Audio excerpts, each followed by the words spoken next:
You're about to drift into one of the most unsettling corners of history, where maps seem to lose their meaning and compasses spin in confusion. Welcome to History in Ashes. This channel is where we sift through the forgotten, the strange, and sometimes the quietly terrifying moments of our shared past. Tonight, you and I are stepping onto the deck of an invisible ship, letting it carry us into the heart of the Bermuda Triangle. Imagine this, a stretch of ocean that has swallowed hundreds of ships and planes, leaving behind nothing more than a whisper of distress calls and an echo of unanswered questions. Somewhere between the coast of Florida, the island of Bermuda, and Puerto Rico, a space of water roughly 500,000 square miles has developed a reputation that is hard to ignore. A reputation not built on one or two unlucky accidents, but on decades of vanishing vessels, pilots radioing in their last coordinates before static silence, and rescue crews that never return. Let's start with some unsettling truths. In the early 1940s, during the height of World War II, United States Navy bombers disappeared in perfect weather, without enemy fire, and without leaving behind a single piece of wreckage. In the 70s, a passenger jet vanished 30 miles off the coast of Miami while on approach, radioing calmly before suddenly going dark. In the decades since, countless fishing boats and cargo ships have been lost here, often in conditions described as calm and ordinary by nearby witnesses. The strangest detail of all is how rarely debris is ever recovered. In an ocean that spits back wood, metal, and fragments of disaster almost everywhere else, the Bermuda Triangle seems to swallow evidence whole. And yet, what fascinates historians is not just the disappearances themselves, but the very ordinariness of this part of the Atlantic. Sailors have long traveled these waters. It's a shipping lane, a travel corridor, a region where storms are frequent but not exceptional. The Triangle became infamous not because it is uniquely dangerous, but because the patterns of loss here have been recorded, retold, and built into something greater than geography. Before we get too far into the story, could I ask you for something simple? I'd love for you to scroll down to the comments and tell me where you're watching this from and what time it is there.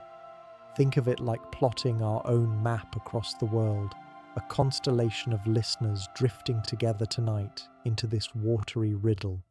And while you're down there, do me a small favor, subscribe to History in Ashes.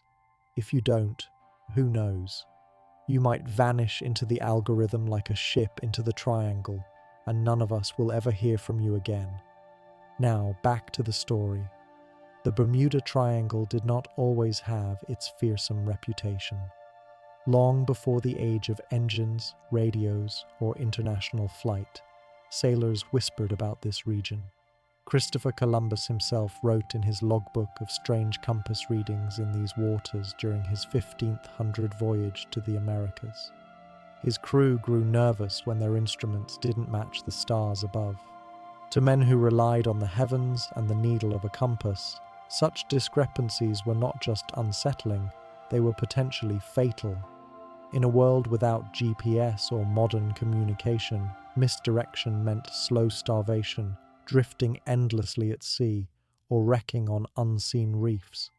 By the 18th and 19th centuries, this area had become a thoroughfare for trade ships traveling between Europe, the Caribbean, and the Americas. It was crowded with vessels carrying sugar, spices, tobacco, rum, and enslaved people across the Atlantic. Every storm, every navigational slip, every human error could cost lives. But still, the Triangle itself began to develop a darker aura than surrounding waters. Captains recorded sudden squalls that seemed to appear from nothing, waves that towered higher than expected, and magnetic interference that left even seasoned navigators puzzled. One of the earliest and most chilling stories is of the USS Cyclops in 1918.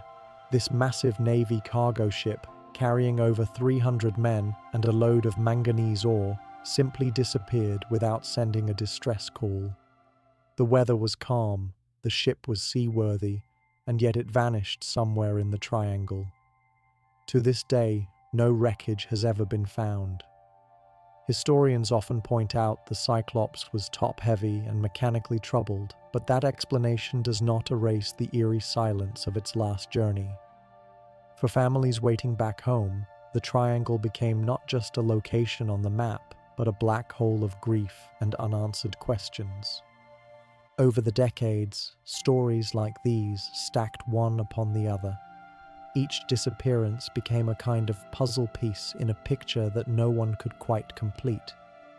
Some point to methane gas bubbles rising from the ocean floor, destabilizing ships and planes.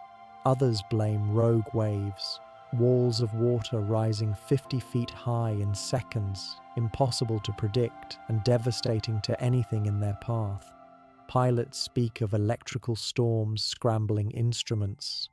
And then, of course, there are the more colorful theories: alien abductions, lost civilizations beneath the waves, or dimensional rifts hidden in the deep. But what makes the Bermuda Triangle endure in the human imagination is not just these dramatic explanations. It's the way the stories tie into our deepest fear. The idea that even in an age of satellites and science, parts of our world remain unpredictable, unsolvable, and ready to swallow us whole. I want you to think about this. If you were a sailor 200 years ago, staring at the stars to find your way, would you have felt a little unease if your compass pointed differently from the night sky? If you were a pilot in the 1940s, watching your instruments flicker while flying over an endless blue horizon, would you not feel the weight of dread pressing in? Even the most rational among us cannot help but feel a shiver at the thought of disappearing without a trace, your name remembered only as another in a long list of vanished in the triangle. And so our story begins here, with a place, a pattern of disappearance, and the uncomfortable truth that history often builds itself not from the extraordinary, but from the repetition of ordinary tragedies. Why do we fear the Bermuda Triangle so much? Is it because of the number of disappearances? Or because it reminds us how fragile our sense of control over the world truly is? If you want to understand why the Bermuda Triangle holds such a prominent place in history, you first need to picture the Atlantic itself not as an empty stretch of water, but as one of the busiest highways the world has ever known. Long before the name Bermuda Triangle was coined, these waters were the intersection of trade, empire, and survival. The earliest European voyages into this region were filled with both triumph and terror. By the late 1500s, the Spanish had carved out colonies across the Caribbean, and fleets of treasure ships carried silver, gold, and spices back to Europe. To sail from Havana or San Juan back to Spain meant crossing directly through what we now call the Bermuda Triangle. The winds and currents of the Atlantic made it the natural route, and thousands of sailors found themselves traversing it year after year. The stakes were unimaginably high. If a ship made it through, its cargo could fund kingdoms. If it didn't, fortunes and lives alike were lost. Navigation at that time relied on little more than the stars, the sun, and a compass. There were no radios, no steam engines, no steel hulls. A storm could shred sails in minutes, a reef could tear open wooden planks, and illness could leave entire crews helpless. In this world, the Bermuda Triangle was not some exotic mystery. It was simply a place where the ordinary risks of sailing felt multiplied. Shipwreck logs from the 16 and 1700s are filled with accounts of sudden squalls, shifting winds, and a kind of disorientation that comes from endless horizons of blue water with no land in sight for days. It wasn't just storms. The waters of the triangle hide shallow banks and reefs, particularly around the Bahamas.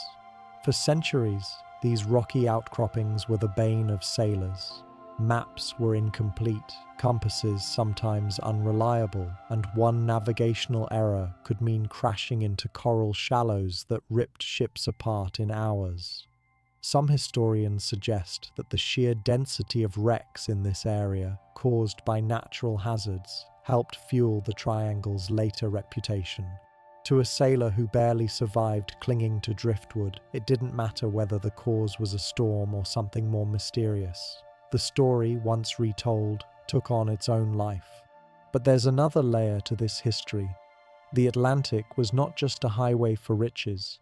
It was also the central artery of the transatlantic slave trade. Between the 1600s and the 19th century, ships carrying enslaved Africans crossed these waters by the thousands. Many did not make it. Disease, rebellion, or storms doomed countless voyages. For those who perished, their stories often vanished with them. But the Triangle became not only a space of economic exchange, but also a silent graveyard, a place where lives were stolen twice, once through enslavement and once through disappearance at sea. Think of this for a moment. Every wreck, every lost voyage in the records represents not just a ship or cargo, but human beings, sailors, captives, passengers, each with families waiting on distant shores. The Bermuda Triangle's mystery is not just about why ships vanish. It's about the sheer weight of forgotten lives, names erased from history except as a line in a maritime log. By the 1800s, technological progress began to change the way sailors thought about risk. Better maps were drawn, sturdier ships built, and navigation instruments improved. Yet even then, this part of the ocean maintained its reputation for strangeness. Compasses sometimes pointed in unexpected directions. Ships reported sudden calm seas where the wind died completely, leaving them stranded for days. And just as suddenly, storms could appear, with winds tearing through sails before anyone had time to prepare. One detail often overlooked is the Gulf Stream. This powerful current flows northward through the triangle, moving at speeds of up to 4 knots in places.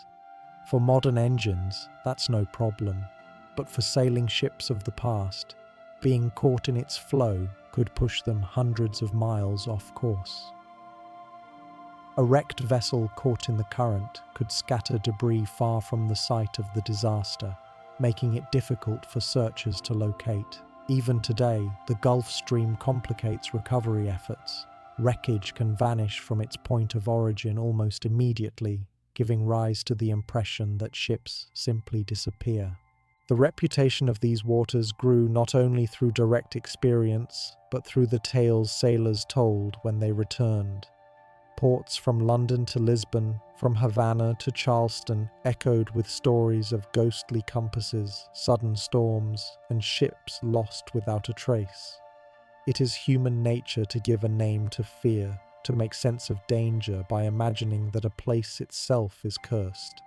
And so the seeds of the Bermuda Triangle's legend were planted centuries before the modern age of aviation gave it new life.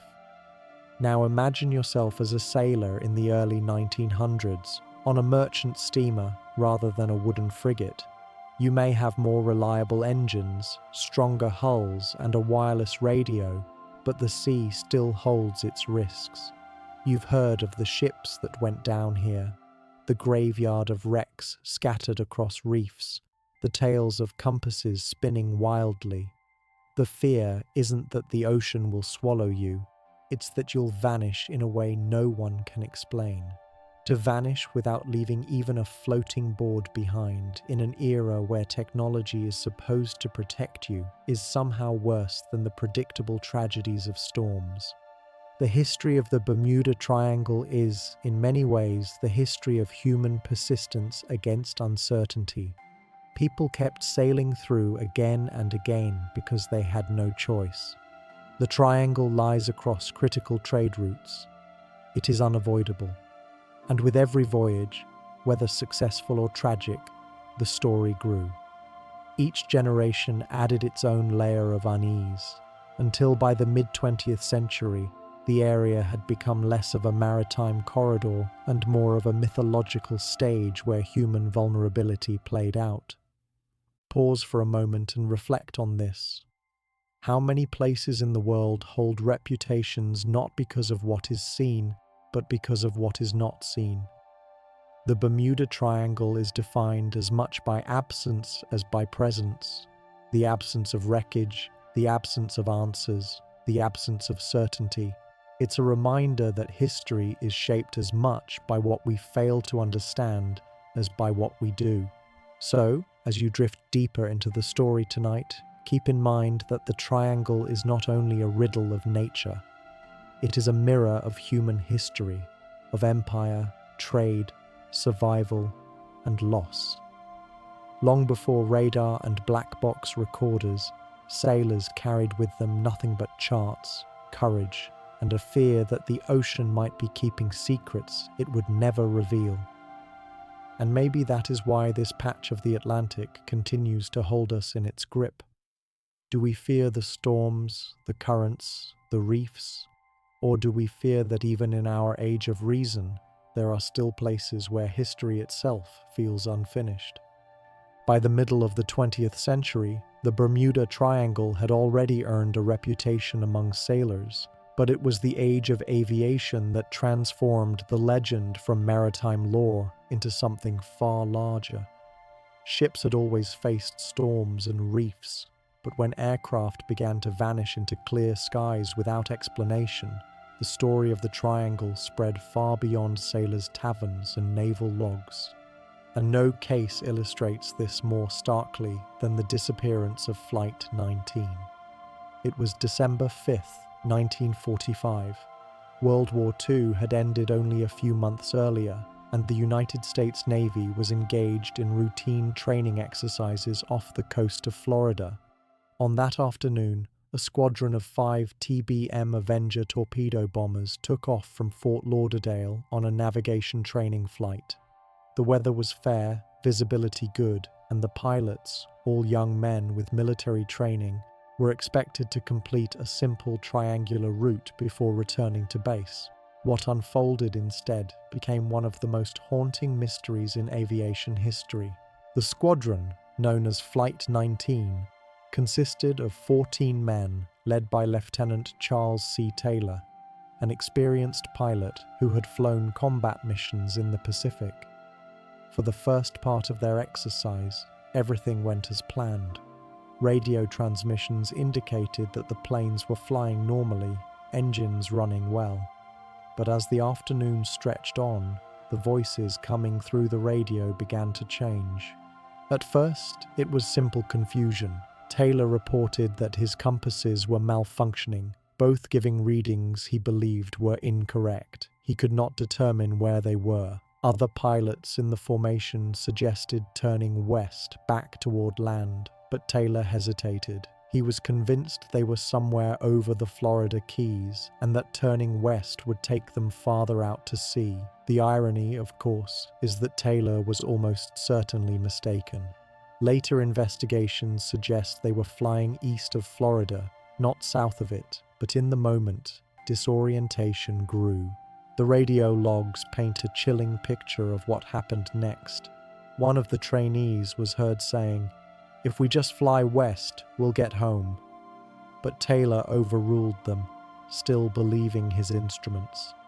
As hours passed, the squadron drifted farther from land. The weather began to worsen, the sun set, and fuel dwindled. At one point, Taylor was heard saying, "We are not certain of any position. We can't make out the land. Everything is wrong, strange. We can't be sure of any direction. Everything looks strange, even the ocean." Those were some of his last words. Radio contact grew weaker as darkness fell. By night, no further signals were received. The 5 planes, along with their 14 crewmen, disappeared completely. The Navy immediately launched one of the largest air and sea rescue operations in its history. More than 300 aircraft and ships scoured the waters, but no trace of Flight 19 was ever found. Not a wing, not a raft, not a body.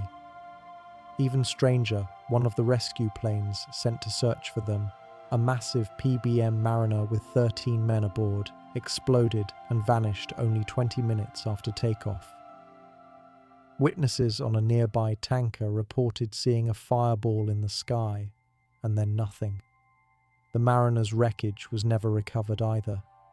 In a single day, 27 men disappeared in the Triangle. This event shocked the American public. Newspapers seized on the story, and the legend of the Bermuda Triangle began to crystallize in the public mind. After all, it wasn't a single yacht or fishing boat lost in a storm. It was multiple military aircraft, flown by trained crews in good weather, vanishing without a trace. For families waiting at home, there were no answers, only the silence of the ocean. The official Navy investigation tried to be cautious. It concluded that Taylor likely became disoriented and led his squadron east, farther out into the Atlantic, where they eventually ran out of fuel and ditched into the sea. The ocean floor here is deep, with trenches plunging to thousands of feet, which would explain why no wreckage was ever recovered. But even with this explanation, doubts lingered. Why did Taylor's instruments appear to fail? Why did no one manage to ditch near land or radio exact coordinates? And why did the rescue plane vanish so suddenly, almost as though the sea demanded more? To this day, Flight 19 remains one of the most famous unsolved cases in aviation history. And with it, the Bermuda Triangle leapt from maritime folklore into the modern imagination. The case became the centerpiece of books, documentaries, and endless speculation. Some pointed to magnetic anomalies affecting compasses. Others claimed methane gas bubbles rising from the ocean floor could have disrupted engines. And then there were the less scientific explanations: alien abduction, time warps, or portals into another dimension. But beneath all the theories lies a sobering truth about history. In the chaos of the post-war years, with military men trying to return to ordinary life, 14 families were left without answers. Their sons and husbands vanished not in combat but in peacetime, on what should have been a routine training mission. And that grief, amplified by mystery, became the foundation of the Bermuda Triangle myth. Think about this for a moment. If the Navy had found wreckage, twisted fuselages, oil slicks on the water, the story might have faded as just another aviation accident. But because nothing was found, because the ocean gave back no evidence, the event took on an almost supernatural weight. In history, absence is often more powerful than presence. The case of Flight 19 also highlights a broader reality of navigation in this part of the world. Pilots flying over endless stretches of ocean rely heavily on instruments. When compasses waver, when landmarks vanish into haze, the human mind struggles to orient itself. Disorientation is not rare, it's a known hazard. But here, in the Triangle, such errors seem to multiply, leaving behind not just accidents, but legends. From this point forward, the Bermuda Triangle became something more than geography. It became a cultural symbol, a shorthand for the limits of human control. For the press, it was a story that sold. For families, it was a wound that never healed. For history, it was a turning point in how the modern world began to imagine danger, not as something only from storms and enemies, but as something hidden in the very air and water we trust to carry us. As you lie here tonight listening, ask yourself, was Flight 19 truly lost to the ordinary risks of navigation and fuel exhaustion, or did something else claim them in the silence of the ocean?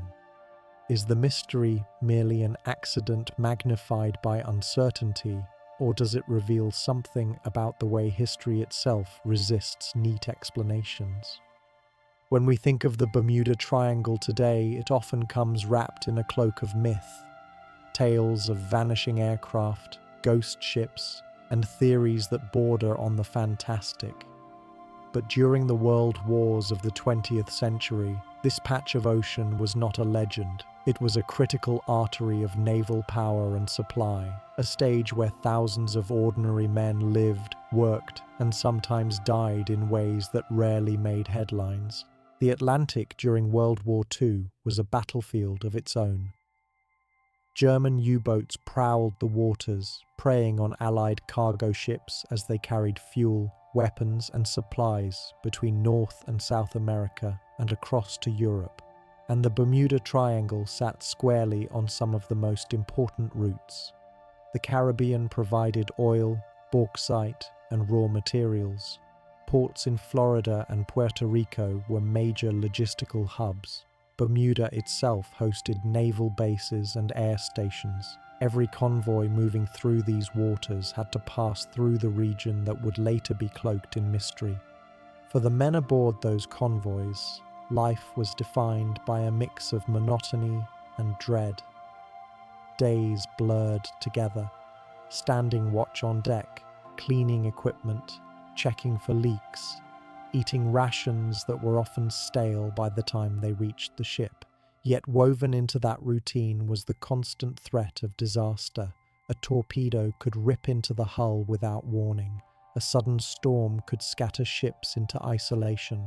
A navigation error could lead to fuel shortages or collisions in the dark. And here lies one of the overlooked truths of the Bermuda Triangle. Many of the disappearances in its history can be traced not to supernatural forces, but to the grimly ordinary hazards of wartime and seafaring life. A cargo ship that never arrived at port might have been sunk by a submarine, its wreckage carried away by the Gulf Stream. A patrol plane that vanished might have flown too low in heavy weather, its wreck hidden in the deep. These explanations are unsatisfying to those who want grand mysteries, but they tell us something crucial, that survival at sea often depended on the smallest details. Take navigation, for example. Before GPS, sailors relied on sextants, compasses, and dead reckoning. A miscalculation of a single degree could place a convoy dozens of miles off course. If a storm then separated the ships, those lost might drift beyond rescue range. Fuel was measured carefully, but storms or detours could consume reserves faster than expected. Radios were limited in range, and static often made communication unreliable. If an SOS call was garbled, the exact position of a sinking ship might never be known. There are hundreds of entries in naval logs that record events which never made it into the lore of the Bermuda Triangle. Ships limping into port after losing engines, planes ditching into rough seas but managing to rescue crews, supply vessels vanishing in storms only to wash ashore weeks later. These stories remind us that history is not built on sensational disappearances alone, but on the daily grind of men trying to survive in an environment that was both vital and unforgiving. Consider the case of the USS Proteus and the USS Nereus, two sister ships of the ill-fated Cyclops. Both were massive colliers, ships designed to carry coal, and both vanished without a trace in 1941 while travelling through the Triangle. Neither disappearance involved enemy contact, and the exact causes remain unknown. Some historians argue that their design made them vulnerable when heavily loaded, others that storms may have overwhelmed them. But the important detail is this. In wartime, with records chaotic and priorities focused on battles elsewhere, some losses were quietly absorbed into the background noise of conflict. Survival also depended on routines that sound almost dull to us today, but were matters of life and death then. Crews were drilled in lifeboat practice, even though many knew that survival in open Atlantic waters was unlikely. Life vests were inspected daily. Engines were checked around the clock to prevent fires or leaks. In tropical heat, fresh water was rationed carefully, sometimes leaving men thirsty for days. Food supplies were guarded not just against spoilage, but against weevils, rats, and mold. The smallest oversight could spell disaster. And yet, within this backdrop of ordinary struggle, the Bermuda Triangle's reputation quietly deepened. Sailors spoke of compasses that refused to align, of sudden electrical storms that seemed to arise without warning, of eerie calm seas followed by waves large enough to smash even steel-hulled ships. For men already living with the constant fear of enemy attack, these moments of unexplained strangeness lodged themselves in memory. Later, when the term Bermuda Triangle emerged, those memories resurfaced, reshaped as part of the larger myth. It's worth noting that during World War II, Bermuda itself was transformed into a fortress island. The British and Americans built airfields, submarine nets, and listening stations, turning the island into a keystone of Atlantic defense. Hundreds of patrol flights launched from Bermuda over the waters of the Triangle. Each flight was routine, often uneventful, but every now and then one didn't return. Whether due to mechanical failure, weather, or disorientation, the losses accumulated in ways that felt uncanny. And here we see the duality of history. On the one hand, the Bermuda Triangle can be explained through the boring details: uncharted reefs, magnetic variation, storms, fatigue, human error. On the other hand, those same details do not erase the pain of families who never saw their loved ones again, nor do they erase the strangeness of patterns that seem to repeat over and over.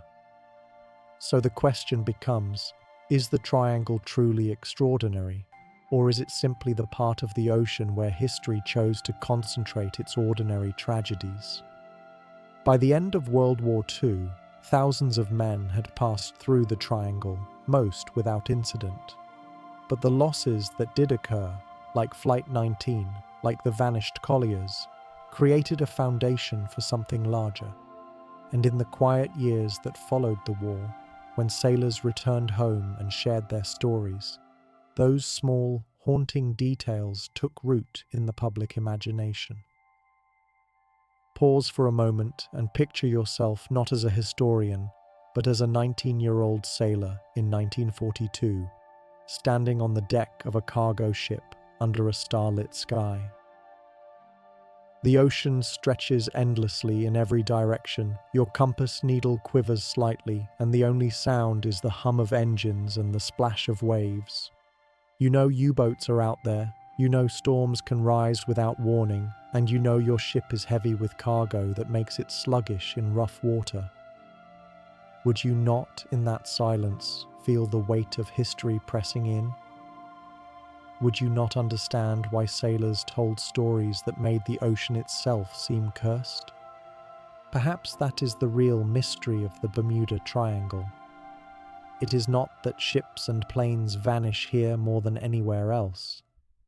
It is that each loss feels heavier, layered with centuries of memory, fear, and meaning. When you hear about the Bermuda Triangle, it's easy to imagine something supernatural at work.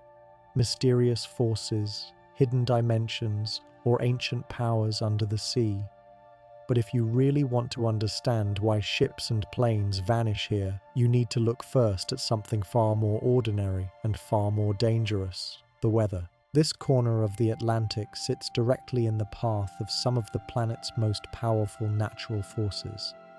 The Caribbean and Atlantic are hurricane factories. Warm water, humid air, and shifting winds combine here to produce storms of unimaginable violence. A hurricane doesn't just sink ships, it can scatter entire fleets, destroy ports, and erase coastal settlements. For centuries, sailors dreaded these waters during storm season, knowing that even the best navigation couldn't protect them if the sky itself turned against them. Hurricanes are terrifying enough, but the triangle also produces smaller, less predictable weather phenomena. Sudden squalls can rise in minutes, catching ships off guard. Thunderstorms here often build vertically, towering into the sky like walls of black cloud, unleashing lightning, heavy rain, and fierce winds in short bursts. For a sailor or pilot, these squalls can feel like ambushes. One moment, calm seas, the next, chaos. And then there are rogue waves, one of the ocean's most lethal secrets. For centuries, sailors told stories of massive walls of water appearing out of nowhere, swallowing ships whole. Scientists once dismissed these as exaggerations, but modern satellite data confirms they are real. Rogue waves can rise more than 50 feet high, formed when smaller waves converge into one monstrous crest. In the Bermuda Triangle, where storms, currents, and winds collide, conditions for rogue waves are common. A cargo ship caught broadside by such a wave might vanish without time to send a distress call. Wreckage could be dragged under, leaving nothing behind for rescuers to find. These forces might seem like explanations that strip away the mystery, but they don't erase it, they deepen it.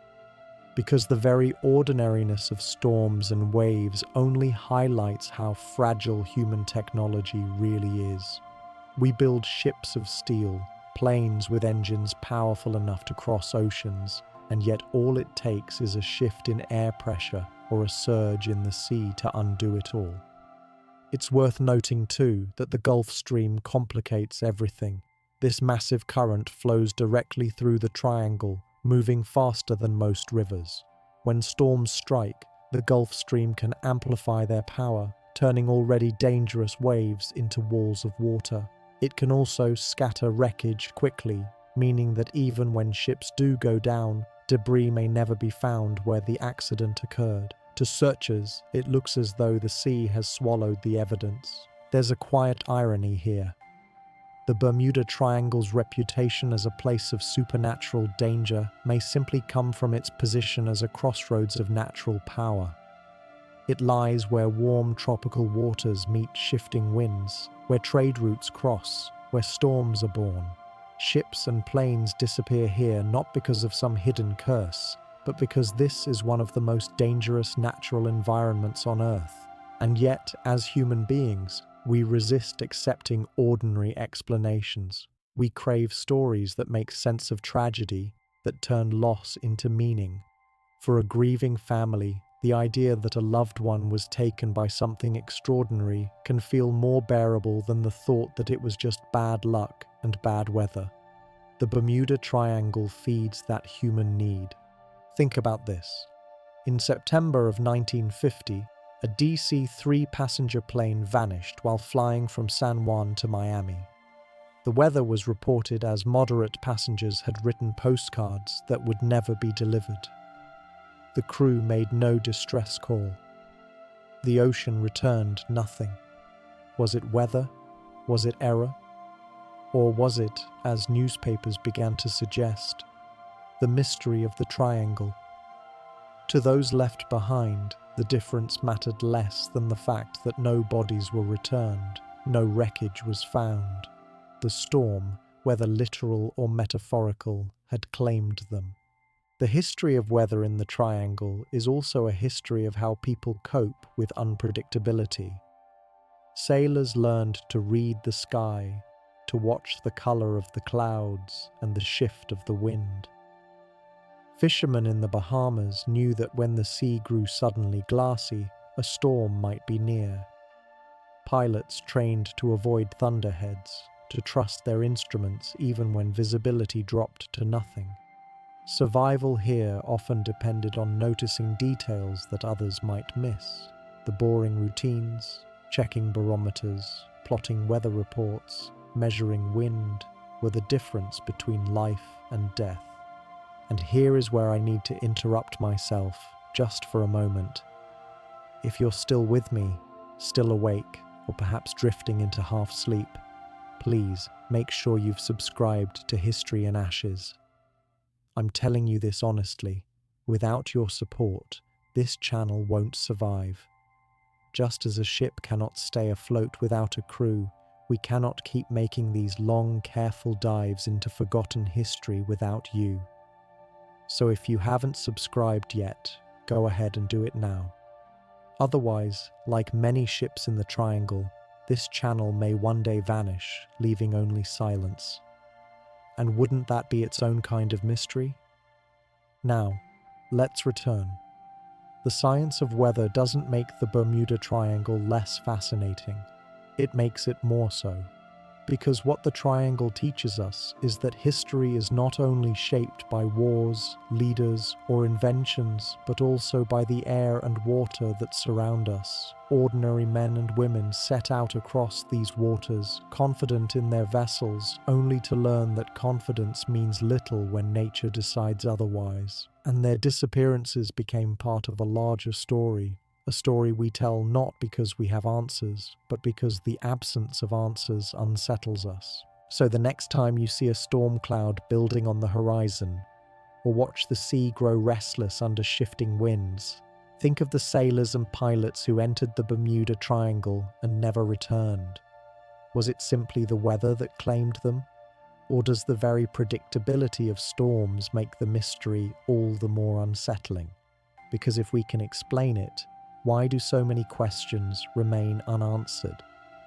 By the middle of the 20th century, the Bermuda Triangle was no longer just a sailor's concern. The invention of long-range aircraft had opened the skies, and suddenly thousands of people were flying directly over this patch of ocean. What had once been a place of isolated shipwrecks became a corridor of passenger flights carrying businessmen, families, and tourists. The legend of the Triangle expanded not because the sea grew more dangerous, but because the people traveling through it became more ordinary, more relatable. When a naval vessel sank, the story might linger in official reports. When a plane carrying 30 men, women, and children disappeared without a trace, the story captured headlines and imagination worldwide. The very act of flying amplified the sense of mystery. Ships disappear slowly, they take on water, they list, their crews send out mayday calls, and sometimes survivors cling to wreckage. But planes vanish instantly. One moment, a voice on the radio confirms a smooth flight. The next, silence. For the families waiting at airports, there is no gradual unraveling, only absence. And in the Bermuda Triangle, that absence was almost always permanent. Wreckage rarely floated back to shore, debris fields dissolved into the Gulf Stream. Black boxes in those early decades did not exist. Passengers seemed to simply vanish into the sky. One of the earliest and most haunting examples came in December of 1948. A passenger aircraft called Star Tiger left the Azores for Bermuda with 31 people on board. The weather was not perfect, but it was manageable. The crew sent routine updates. Everything appeared normal. And then, near Bermuda, the plane ceased all communication. Search crews scoured the sea. No wreckage, no bodies, no fuel slick was ever found. The official inquiry declared itself baffled, using words that only fueled the legend. The cause of the loss cannot be determined. For newspapers, that was irresistible. The Bermuda Triangle had claimed its first major civilian mystery. Not long after, another passenger flight, Star Ariel, also vanished, this time en route from Bermuda to Kingston, Jamaica, with 20 people aboard. Again, no storm of record-breaking strength, no distress signal, no debris. Again, nothing returned to the families waiting. These losses struck a nerve because they did not fit the patterns people expected. Accidents usually left traces, but in the Triangle, accidents left only questions. For aviation historians, these disappearances reflected a period when planes were pushing the limits of their range. Navigation was still imperfect, Radio systems were prone to interference, especially in tropical conditions. Engines could fail. Pilots sometimes miscalculated fuel consumption. And yet, to the general public, those explanations felt inadequate. Why so often here? Why so completely? As the 1950s and 60s unfolded, the rise of jet travel meant that more and more people were crossing the triangle every day. Thousands flew safely, but every disappearance became magnified. Media outlets leaned into the drama, describing the triangle as a graveyard of planes. Magazines published sensational illustrations of aircraft plunging into green seas or vanishing into swirling clouds. The myth was being written in real time, not only by the facts, but by the way those facts were reported. Popular culture soon joined in. Writers published books with ominous titles, promising to reveal the secrets of the triangle. Television shows dramatized vanishings with eerie music and mysterious narrators. By the 1970s, the Bermuda Triangle had become less a geographic location than a cultural phenomenon, a story people told about the limits of human knowledge. For many viewers and readers, it wasn't just a place where planes disappeared. It was a symbol of humanity's helplessness before forces we didn't understand. Consider how this differs from other aviation accidents. When a plane goes down in the Alps or into a forest, search crews eventually find twisted metal and blackened wreckage. There is something tangible to grieve over. In the triangle, the ocean swallows everything. Families receive no bodies to bury, no pieces of fuselage to examine, no closure. This absence is what fed the mystery. The Bermuda Triangle was not only about what happened, but about what did not return. And here's something worth reflecting on. The disappearances of passenger flights revealed how ordinary people became part of extraordinary legends. The Star Tiger and Star Ariel were not carrying explorers or naval crews. They carried ordinary men and women, some on business, some on vacation, some perhaps looking forward to holidays in the Caribbean sun. Their very ordinariness brought the triangle into living rooms around the world. Suddenly, this wasn't just a sailor's curse or a pilot's nightmare. It was something that could happen to anyone. What makes this chapter of the story so powerful is not only the mystery, but the banality of the routines that preceded it. A traveler checks in luggage. A family boards together, holding hands as they find their seats. A stewardess smiles, pours coffee, reassures passengers that they will land in a few hours. Nothing unusual, no sense of impending doom. And then, nothing. A line of names in a manifest becomes a line of obituaries, with no bodies attached. The very dullness of those last hours makes the absence sharper. Of course, not all vanishings could be blamed on supernatural forces. Aviation experts point to weather, mechanical failure, human error, or combinations of all three.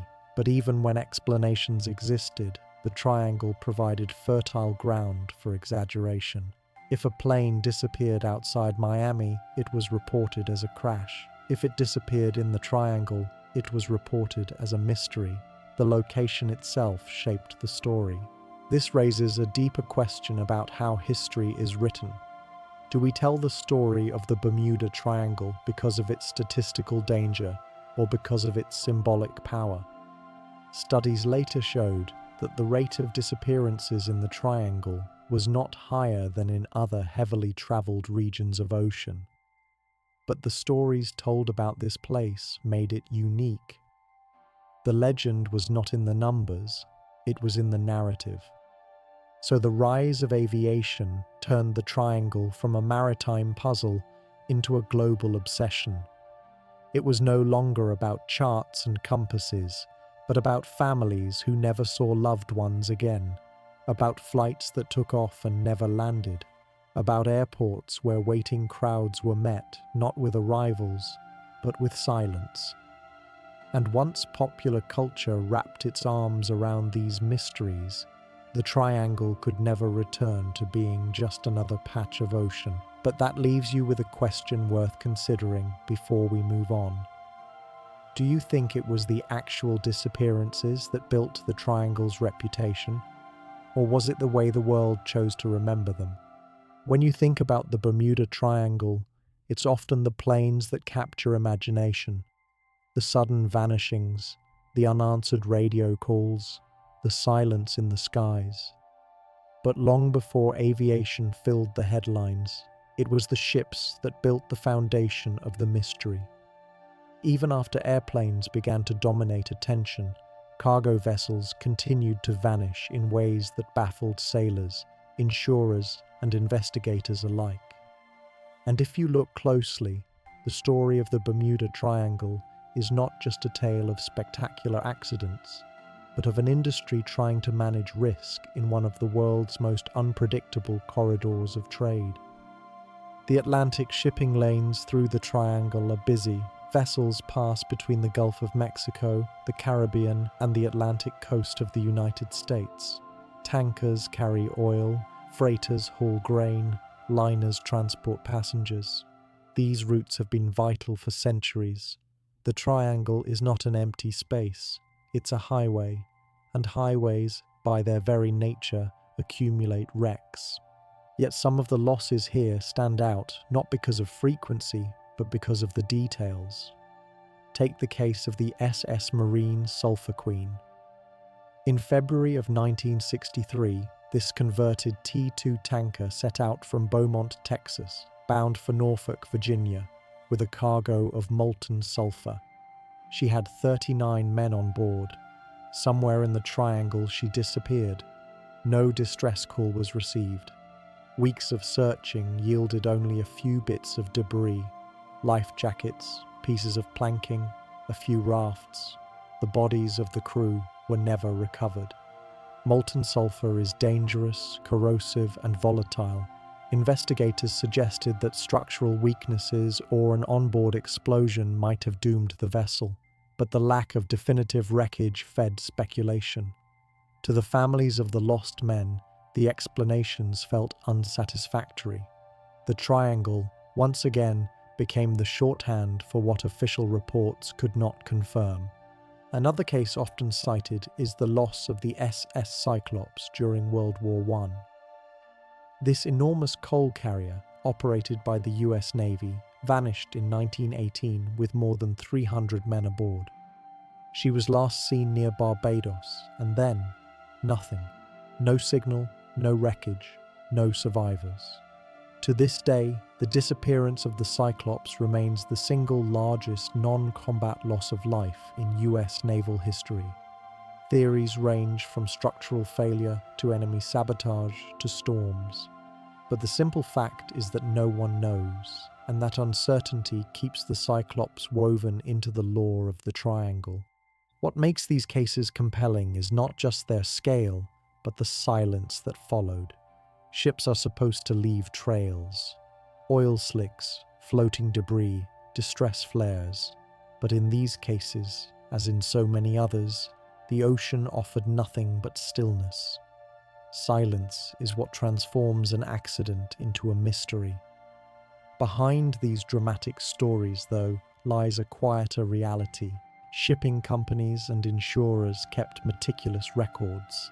They tracked losses, calculated risks, and adjusted premiums. To them, the Bermuda Triangle was not supernatural. It was a region of higher than average hazards. Shifting weather, unpredictable currents, human error, and the sheer density of traffic all played their part. For every high-profile disappearance, there were dozens of smaller incidents, groundings, collisions, near misses, that rarely made headlines but were noted in the ledgers of underwriters. And yet, even in those ledgers, the triangle stood out. Mariners spoke of it with caution. Captains knew the currents could trick even experienced navigators. Engineers worried about the wear of salt, heat, and storms on steel hulls. Sailors told stories, passed down in mess halls and ports, of nights when compasses spun or skies turned strange. Some of these stories were exaggerations, but exaggerations born of experience. To work these waters was to respect them. Think for a moment about the men who crewed these ships. Life at sea was not glamorous. Days were filled with routine, maintaining engines, checking cargo, scrubbing decks, plotting charts. Meals were repetitive, cabins cramped, and yet, in the background, there was always the knowledge that the sea could turn suddenly, a fire could ignite, a wave could overwhelm, a hull could crack. The triangle was not haunted, but it was unforgiving. For those who lived their lives on the water, the mystery was less about strange forces and more about survival in the face of relentless monotony and sudden catastrophe. Insurance companies had their own way of coping. They didn't call it the Bermuda Triangle in their policies. They simply calculated risk into the cost. Higher premiums for voyages through storm season, stricter requirements for vessel maintenance, and more detailed reporting of cargo and crew lists. To them, the legend didn't matter, only the numbers. But the numbers themselves told a story. Ships were lost here, often without clear cause, more than in many other well-travelled parts of the world.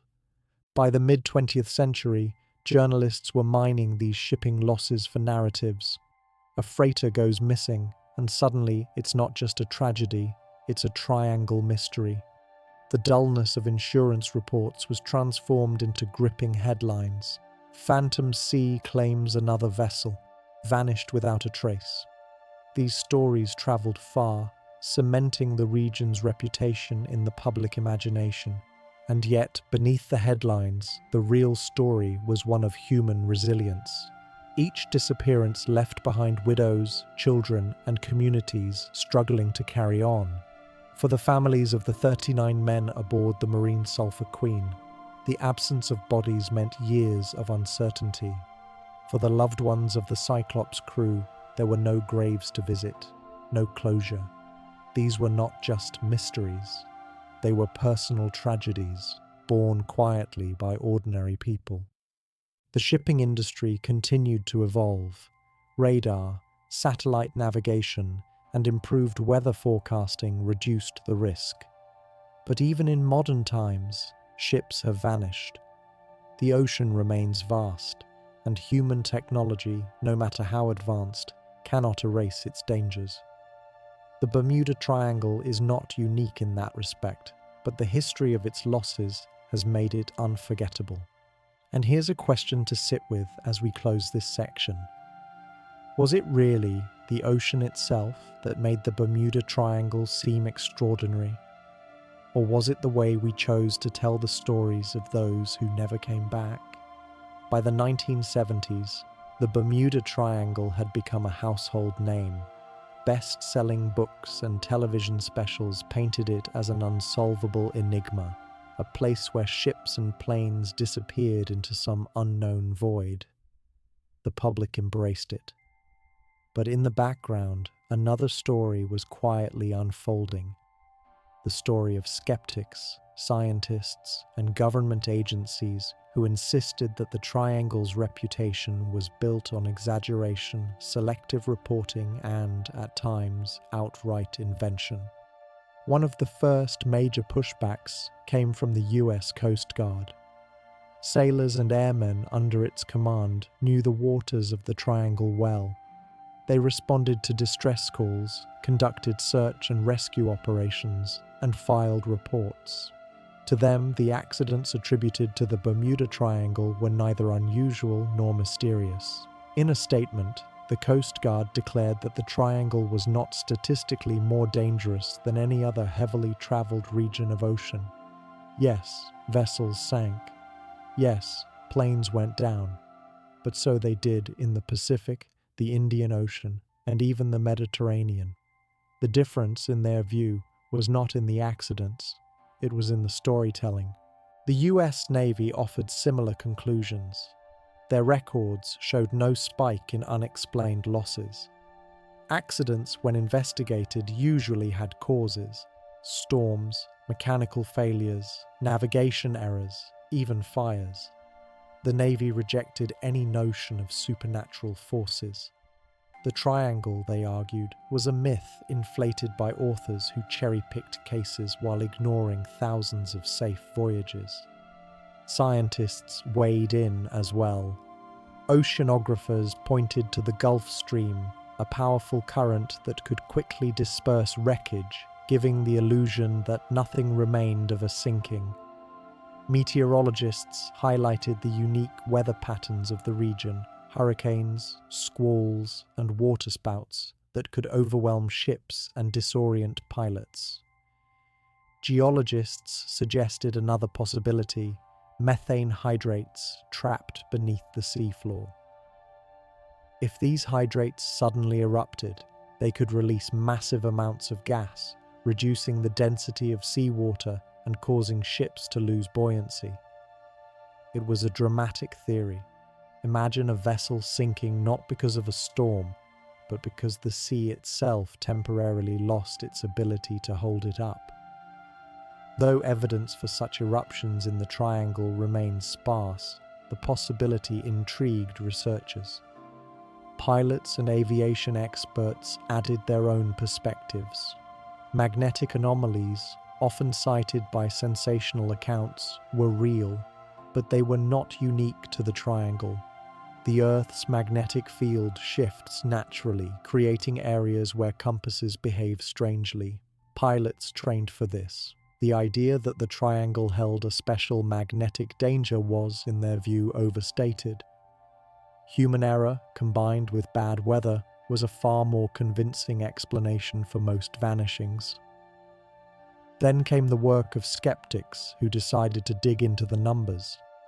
Perhaps the most famous was journalist Larry Kuscher, who published a detailed investigation in the 1970s.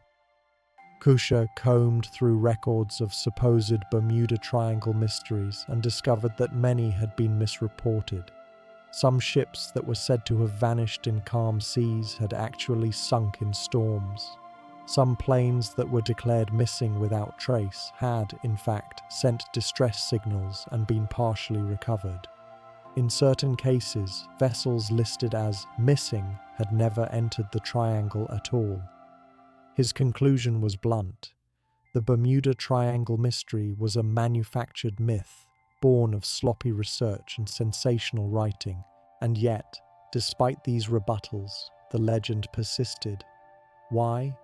Partly because the explanations offered by scientists and skeptics were unsatisfying to the human imagination. A storm, a navigational error, or mechanical failure, these are ordinary, even boring causes. They explain the how, but not the why here. People wanted a story, not a statistic. And statistics never make headlines the way mysteries do. There was also the simple fact that ordinary explanations do not erase grief. For the families of those lost, pilot error or storm damage could feel cold, inadequate. The triangle offered an alternative narrative, one that suggested their loved ones had encountered something extraordinary. In a strange way, mystery softened the blow of loss. Governments had their own reasons for pushing back against the myth. For the US Navy, it was about credibility. To admit that an entire region of ocean was haunted by unexplained forces would undermine confidence in their fleets. For insurance companies, it was about money. To acknowledge that the triangle was uniquely dangerous might mean higher claims and pressure to raise premiums. Skepticism wasn't just scientific, it was practical. But this clash between sensationalism and skepticism is what keeps the Bermuda Triangle alive as a cultural phenomenon. The scientists may be right, the data may show no unusual spike in accidents, but the mystery thrives because it speaks to something deeper than data. It speaks to our discomfort with the sea's indifference, with the idea that ordinary storms and waves can erase entire vessels without leaving us answers. And perhaps there's another truth here. Both sides may be right, in their own way. The triangle may not be statistically unique, but it feels unique because of the stories we have told about it. The mystery is not in the accidents, it is in the way we remember them. So here is the question I will leave you with. Do you find the scientists convincing, or do you think their explanations, no matter how logical, miss something essential about why the Bermuda Triangle still haunts our imagination? By the late 20th century, the Bermuda Triangle had moved beyond naval logs, insurance ledgers, and aviation reports. It had become something larger, something that existed as much in imagination as in geography. Pop culture had claimed it. From pulp magazines to Hollywood films, the triangle became a symbol of mystery, danger, and the unknown, a place where human achievement, whether by ship or by plane, could be rendered powerless by unseen forces. The story begins with literature. In 1964, Vincent Gaddis published an article in Argosy magazine describing the disappearances of ships and planes in the region between Miami, Bermuda, and Puerto Rico. His work emphasized the unexplained noting patterns of vanishing vessels and pilots who reported compass malfunctions or strange weather phenomena. This was a turning point. What had been a collection of maritime accidents now had a unifying narrative. Gaddis's descriptions were vivid, almost cinematic, creating suspense in a way that reports and statistics never could. Books soon followed. Invisible Horizons and other titles promised readers an inside look at the most dangerous stretch of ocean in the world. They mixed fact with speculation, quoting naval reports alongside legends and eyewitness accounts. In doing so, they blurred the line between history and myth. Readers found themselves drawn into a story that felt real but flirted with the impossible. The triangle was no longer just a place. It was a character, an antagonist in the unfolding drama of 20th century travel.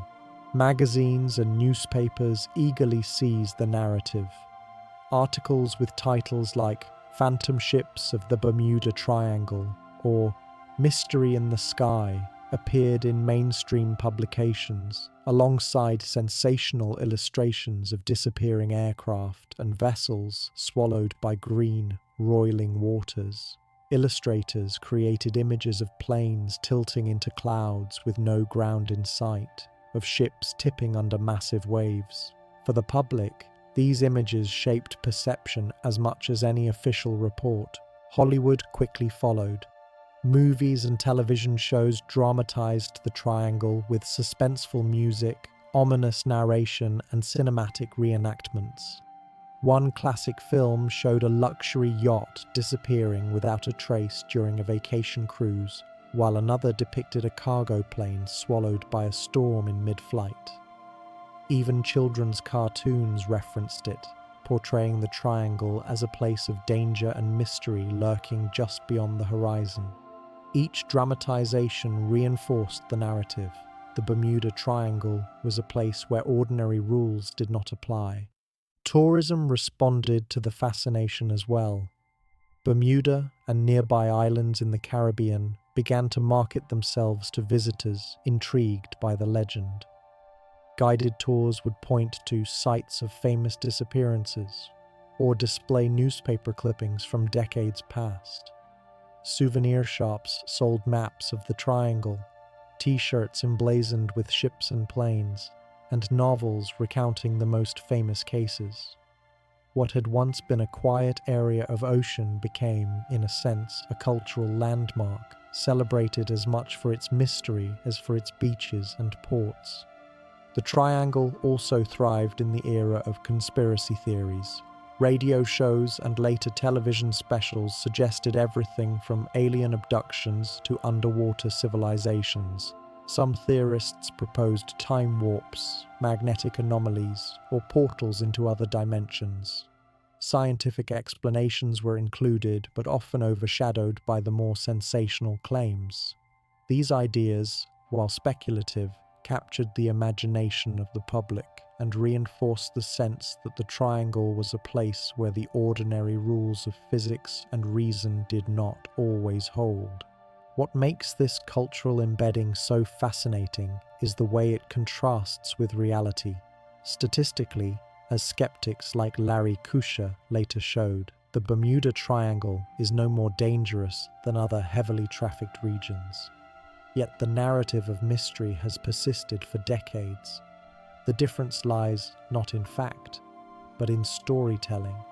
The disappearances, some spectacular, some mundane, became archetypes in a larger narrative.